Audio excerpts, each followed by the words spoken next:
একটু খেয়াল কি করে দাও দেখেন। তুমি কি দাও আমারে প্রবাসের থিকা?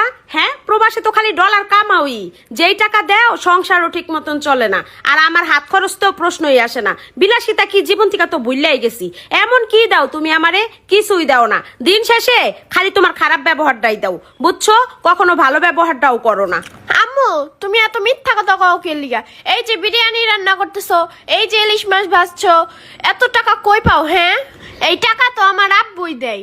তারপরও খালি আমার আব্বুর সাথে খারাপ ব্যবহার করো, তারপরও তুমি খালি আমার আব্বুর সাথে ঝগড়া করো আর বলো কি দাও কি দাও। আমার আব্বু এমনিতেই প্রবাসে অনেক কষ্ট করে, তারপরও তুমি এত মানসিক চাপ দাও। এইভাবে করলেই তো আমার আব্বু মরেই যাইবো। তোমার তো কিছু হইব না, আমি আব্বু পামু কই?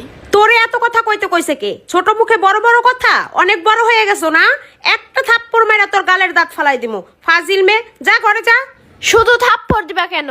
মাইরাই ফেলাও, আমাকেও মাইরা ফেলাও, আব্বুরেও মাইরা ফেলাও। আমার প্রবাসী আব্বুর কষ্টটা কেউ বুঝে না। বাবা যে আমার